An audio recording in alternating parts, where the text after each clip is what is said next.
नमस्कार, मी सुवर्णा जोशी।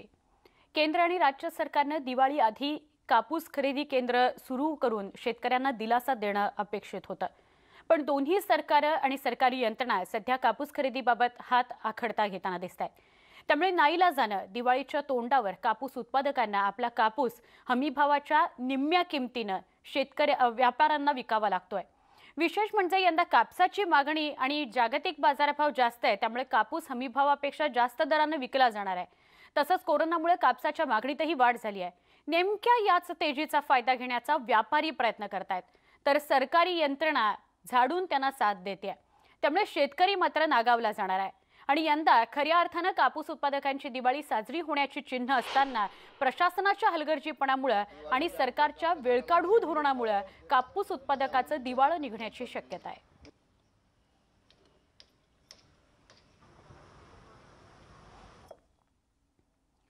म्हणूनच कापूस उत्पादकाविषयी आपण बोलणार आहोत, त्याचा आवाज होण्याचा प्रयत्न आपण करणार आहोत। शासकीय खरेदी केंद्र लवकरात लवकर सुरू करण्याची शेतकऱ्याची मागणी आहे। दिवाळी 2 दिवसांवर येऊन ठेपली आहे। शेतकऱ्याचा कापूस अजूनही घरीच पडू नये। शासकीय खरेदी केंद्र सुरू नसल्याने खाजगी व्यापारी कवडीमोल भावाने हा कापूस खरेदी करतायत, तर सरकारने लवकरात लवकर शासकीय केंद्र सुरू करावीत अशी मागणी नागपूर जिल्ह्यातल्या शेतकरी वर्गातून होते। नागपूर जिल्ह्यातील गोंडखैरी या भागातल्या शेतकऱ्यांशी संवाद साधला आमचे प्रतिनिधी प्रशांत मोहिते यांनी। दिवाळी 2 दिवसावरून ठेपलेली आहे। शेतकऱ्यांचा सर्व कापूस हा घरी पडलेला आहे। सरकारी केंद्र हे अजूनही बंद आहे। आता शेतकऱ्यांची दिवाळी कशी होणार यावरच बोलण्यासाठी आपल्यासोबत काही शेतकरी आहे। काय सांगाल? यावर्षी कपाशी जे फसल जे आहे हे 30% आहे फक्त। दुसरी गोष्ट शेतकऱ्यांना मजुराचे पैसे द्यायचे आहे। 2 दिवसावर दिवाळी आलेली आहे, त्यांनी कुठून पैसे आणायचे आहे आणि कसं करायचं आहे, त्याचप्रमाणे गव्हर्नमेंटने याच्यावर जास्तीत जास्त लक्ष देऊन केंद्र सुरुवात करायला पाहिजे। एक तर कळमेश्वर सुरुवात करायला पाहिजे किंवा एक बाजारगाव सुरुवात करायला पाहिजे। अजूनपर्यंत आमच्याकडे कापूस आलेला आहे, आता कमसे कम 10 क्विंटल कापूस आलेला आहे आणि आता जे कापूसचे पैसे आल्यानंतर आम्ही दिवाळी साजरी करत असतो, पण फेडरेशनच चालू नाही तर आम्ही काय करायचं? आणि फेडरेशनला जर गेलं तर 34-35 रुपये भाव देत असतात। शेवट आम्हाला आत्महत्याच करावं लागेल, हे शेवटचा पर्याय। मजुराचे पैसे मिळत नाही तर कापसाला विचारलं। तुम्ही काय सांगाल? हे काय माझंही त्याच म्हणणं आहे की आपल्या सरकारने कास्तकाराकडे लक्ष करून कास्तकाराकडे आता घरी कापूस पडलेला आहे, मजुऱ्या तोडणे आहे, मजुऱ्या तोडायला पैसा नाही शेतकऱ्याकडे, तर त्या जिनिंग चालू आजपर्यंत अजून बी जिनिंग चालू झाली नाही आहे।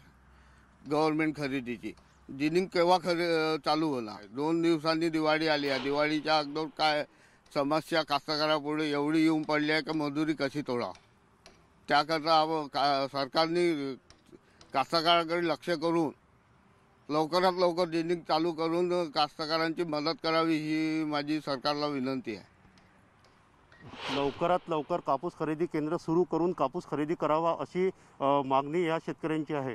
प्रशांत मोहिते, न्यूज 18 लोकमत, नागपूर। नाशिकच्या मालेगाव, नांदगाव, येवला यासह इतर भागात मोठ्या प्रमाणात कापसाची लागवड केली जाते, मात्र या भागात शासकीय खरेदी केंद्र नाहीयेत, त्यामुळे त्याचा फटका हजारो शेतकऱ्यांना बसतोय। त्यांना कमी किमतीत खाजगी व्यापाऱ्याला आपला कापूस विकावा लागतोय। नाशिकच्या ग्रामीण भागात किती कापूस लागवड केली जाते याविषयी आपण जाणून घेऊया, त्यांच्या अडचणी जाणून घेऊया बब्बू शेख यांच्याकडून।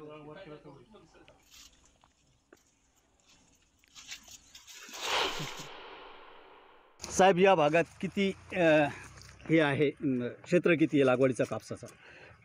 नाशिक जिल्ह्यात तसं 35 ते 36 हजार हेक्टर कपाशी घेतली जाते। त्यातल्या त्यात मुख्य तालुके येवला, नांदगाव आणि मालेगाव हेच तिघं मुख्य आहेत। जवळजवळ नांदगाव तालुक्यात 8500 हेक्टरवर कपाशी लागवड केली जाते।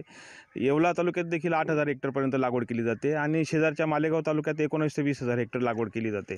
तसं बघितलं तर हा जो बोलठण पट्टा आहे हा मूळ कपाशीचं जागर आहे। दरवर्षी येथे कपाशी मोठ्या प्रमाणात लागवड करतात। 10 ते 12,000 शेतकरी याच्यात इन्व्हॉल्व आहेत शेती पिकवण्यामध्ये। यावर्षी सततच्या पावसामुळे थोडी उत्पादकता घट आलेली आहे। किती कापूस लागवड केली होती, किती खर्च आलाय, काय म्हणा? आम्ही 15 एकर कापूस लागवड केली होती। आम्हाला 3-3.5 लाख रुपये खर्च आलेला आहे आणि 50% उत्पन्न झालेलं आहे आमचं। एकरी 4 ते 5 ॲव्हरेज बसलेला आहे. तुम्हाला काय वाटतं, तुम्ही म्हणजे इथे कापूस कुठे विकतात आणि इथे शासकीय केंद्र आहे का? आमच्याकडे शासकीय केंद्र नाही आहे. सरकारने यावर्षी 1 डिसेंबरपासून चालू करण्याचा जो निर्णय घेतला आहे, प्रथम तो खूप चांगला निर्णय, मी सरकारचं त्या निर्णयाचं स्वागत करतो. परंतु आमचा विषय असा होतो, नांदगाव तालुक्यात जिनिंग प्रेसिंग नसल्यामुळे की काय, पण आमच्याकडे कापसाचा एवढा मोठा पट्टा असला तरी आमच्याकडे शासकीय केंद्र नाही आहे. त्यामुळे आम्हाला जो शासकीय भाव आहे, हमी भाव आहे, जो भाव दिला आहे त्या भावात आमचा कापूस विकला जात नाही. नावीलाज असतो तो कापूस आम्हाला व्यापाऱ्यांना द्यावा लागतो आणि खूप कमी भाव आम्हाला मिळतो. त्यामुळे आमचं उत्पादन खर्चही निघत नाही. तुम्ही काय भावाने खरेदी करतात आणि कुठे कापूस विकतात? 5152 रुपये आम्ही इथे घेतोय. आम्हाला ट्रान्सपोर्टिंग प्लस लोडिंग खर्च लागतोय. आम्ही गुजरातला नेऊन विकतो तुम्हाला. किती खर्च येतो, तुम्हाला परवडते? आम्हाला 400 रुपये खर्च येतो इथून, 400 रुपये क्विंटल. आम्ही इथं 5152 रुपये घेतोय.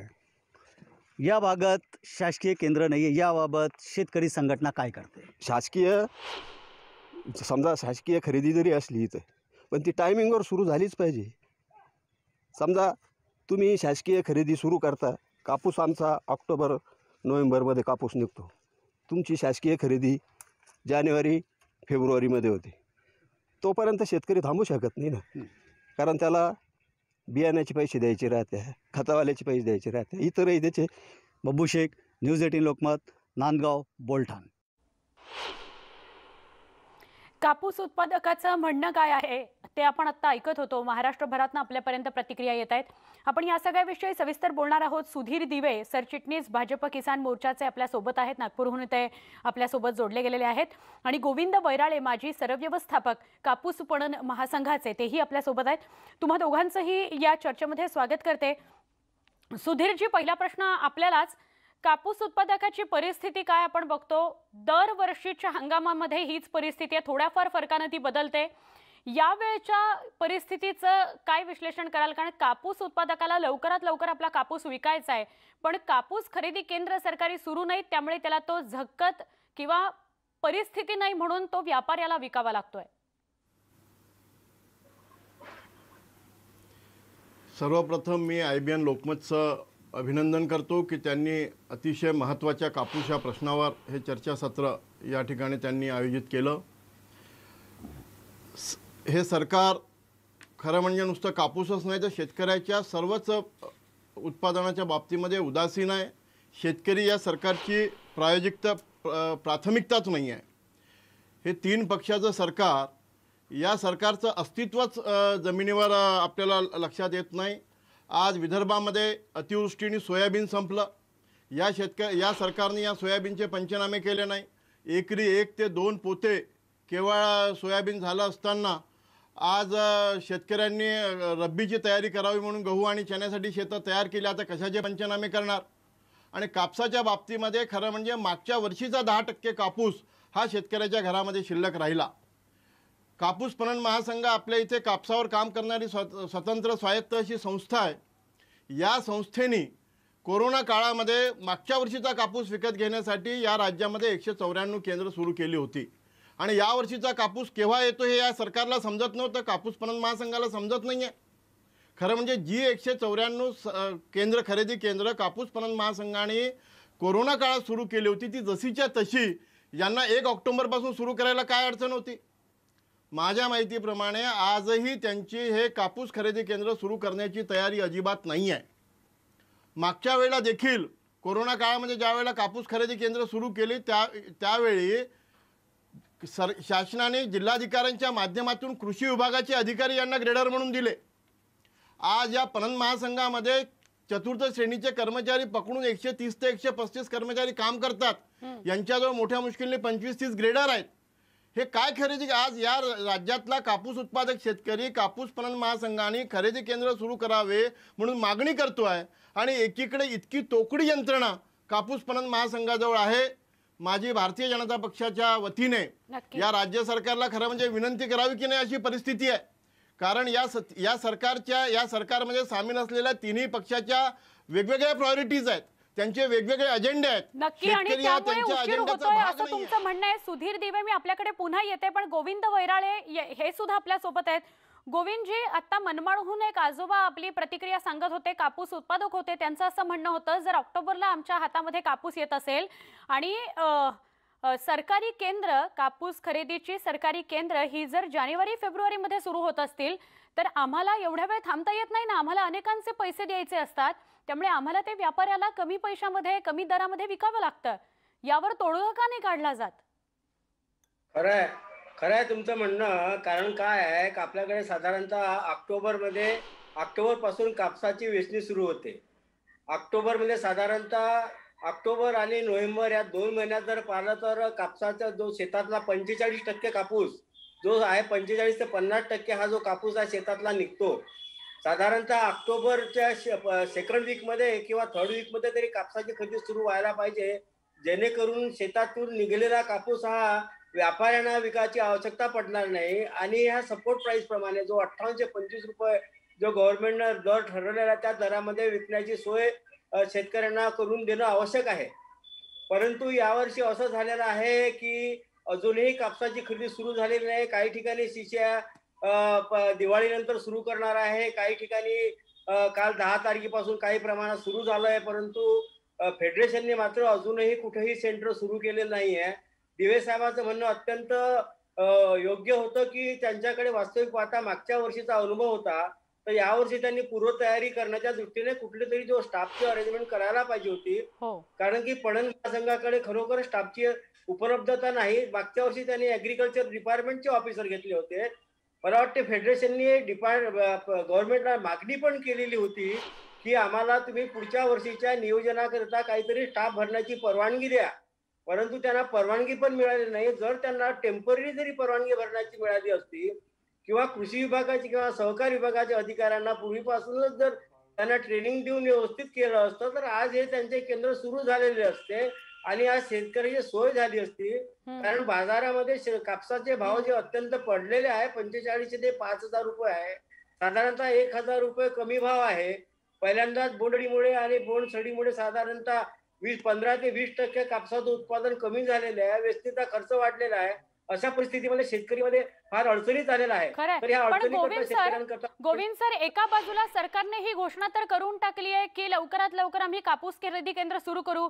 दुसरीकडे जशी आपण माहिती देत आहे त्यानुसार कापूस पणन महासंघाने स्टाफ भरावा अशा सूचनाही काही समोर आलेल्या नाहीत. मग हे जे आश्वासन दिलं गेलंय हे तर टांगती तलवार आहे नुसती. हे खरं आहे. खरं म्हणजे पणन महासंघ काही म्हणजे पूर्ण फुल्ली असा इक्विप्ड नाही आहे. त्यांच्याकडे काही अधिकार नाही आहे. त्यांना गव्हर्नमेंटची परवानगी घ्यावी लागते कुठलाही खर्च करण्याकरता किंवा त्यांचा स्टाफ भरण्याकरता.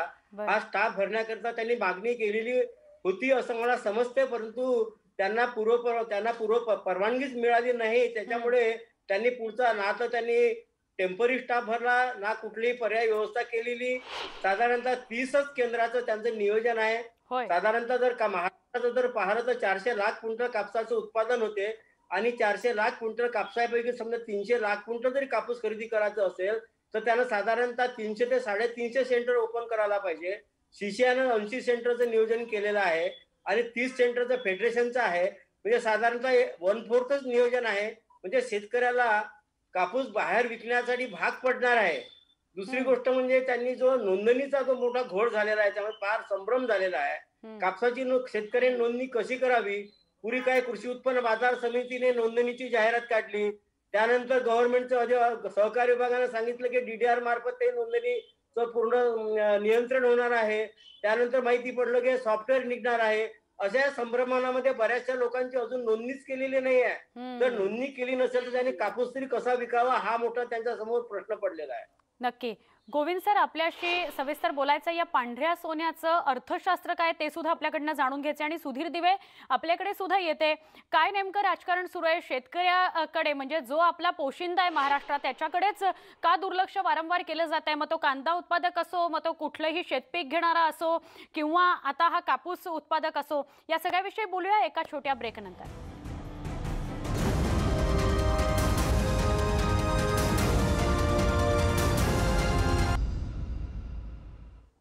कापूस उत्पादक शेतकरी दिवाळी साजरी कशी करावी या विवंचनेत राज्य सरकारकडून कुठलीच ठोस उपाययोजना कापूस खरेदी केंद्रासंदर्भातली केली जात नाहीये असा आरोप भाजपचे आमदार सुरेश धस यांनीही केलाय। तसंच अतिवृष्टीमुळे नुकसान झालेल्या कापूस पिकाचं अद्याप पंचनामे सुद्धा काही ठिकाणी झालेले नाहीत। राज्य सरकारने खरेदी केंद्र सुरू करावीत असं सुद्धा धस यांनी म्हटलंय। त्यांनी तशी मागणी केली आहे।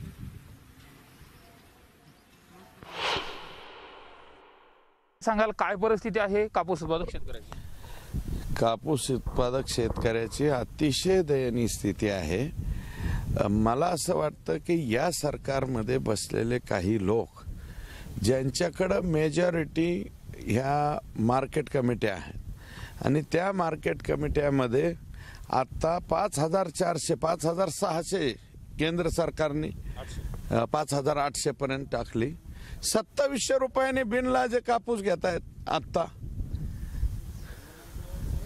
एफएक्यू नॉन एफएक्यू हा विषय संपलेला आहे। 50 रुपयाच्या फरकावरती आत्ता नाही, मनोहर जोशी सर होते त्यावेळेस। आणि हा कुठला उद्योग चाललाय ह्या लोकांचा? अहो, आणि कधी तुम्ही काय सरकारची तयारी काय आहे कापूस खरेदीची?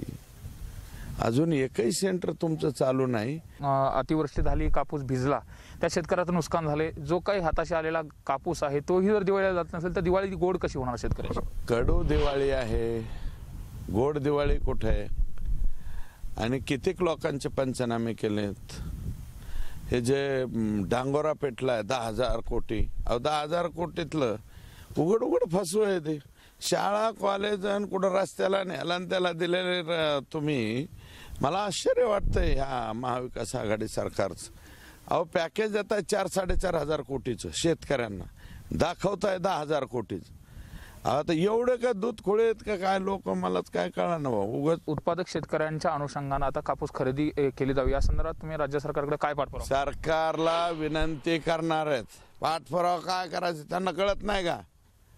काय पाठपुरावा करायचा? अरे योग्य वेळी दिवाळीला कापूस शेतकऱ्याच्या गरीबाचं जात नसेल तो बी काय एकरी 3 क्विंटल आला का 2 क्विंटल? उतारा बी पार वाट लागली सगळ्या पावसामुळं। जो काय आलाय, अरे तो 2700 रुपयाने घेता कसे तुम्ही? तो घेताना वाटत कसं नाही? कारवाई केली पाहिजे 100% कारवाई केली पाहिजे का? उचलून जेलमध्ये घातले पाहिजेत। कॅमेरा प्रकाश जाधव सोबत सुरेश जाधव, न्यूज 18 लोकमत, बीड।